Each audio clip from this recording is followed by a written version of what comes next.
మహబూబ్నగర్ జిల్లాలో బతుకమ్మ సంబరాలు ప్రారంభమయ్యాయి. జిల్లా కేంద్రంలోని ఎన్టీఆర్ డిగ్రీ కాలేజీలో ఎన్ఎస్యుఐ ఆధ్వర్యంలో బతుకమ్మ సంబరాలు నిర్వహించారు.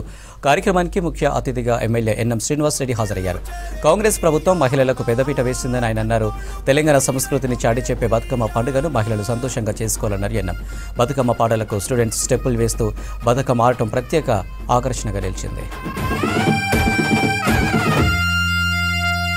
చేతి సంచుల నిండా పూలు గోసుకొచ్చి సేను కాడికెళ్ళి తాతయ్య సాయబాను కింద బతుకమ్మ పెచ్చే రాగి పల్లెంలోన చెల్లెమ్మ పల్లె గింజలు ఇచ్చి చక్కెర పోసి దంచింది రోడ్లు అక్కయ్య మస్తు పావు రంగ సత్తి పిండి చేసే వనికెట్టి చేతులతో నానమ్మ. ఓ కొత్త బట్టల కాని పోపు డబ్బాలోని పైసలే తీసిండు ఓ అయ్యా మనుమరాళ్ళ చేతి మట్టి గాజులకియ్య కళ్ళ గురికి తులిపే ఓ అవ్వ.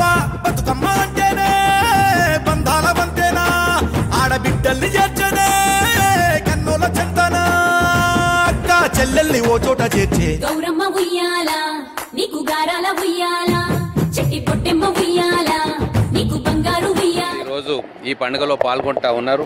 చాలా చక్కగా ఆటపాటలతోటి ఈ ప్రాంగణం అంతా హోరెత్తుతూ ఉంది. మహిళలు అన్నిట్లో ముందున్నారు. రాబోయే రోజుల్లో మహిళలదే రాజ్యం. అందుకే ఈరోజు మా కాంగ్రెస్ ప్రభుత్వం కూడా మహిళా సాధికారత కోసం ఈ విద్యార్థులను స్కిల్ డెవలప్మెంట్ కోసం అనేక కార్యక్రమాలను తీసుకుపోతూ ఉంది.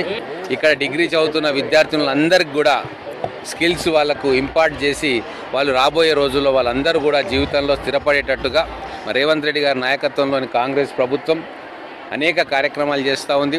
మొట్టమొదటిసారిగా తెలంగాణలో ఈరోజు మన ఎన్టీఆర్ డిగ్రీ కాలేజ్కి సివిల్ సర్వీసెస్ కోచింగ్ సెంటర్ను ఎస్టాబ్లిష్ చేసినాం. దానికి జీవో కూడా వచ్చింది. మొట్టమొదటిసారిగా తెలంగాణ జిల్లాలో మొదటిసారిగా ఈ ఎన్టీఆర్ డిగ్రీ కాలేజ్కి వచ్చింది. ప్రభుత్వం కానీ అధికారులు కానీ మా ఎమ్మెల్యేలు కానీ మా నాయకులు కానీ అలాగే పూర్తి స్థాయిలో వాళ్ళ సహాయ సహకారాలు సామర్థ్యాలు మన పిల్లల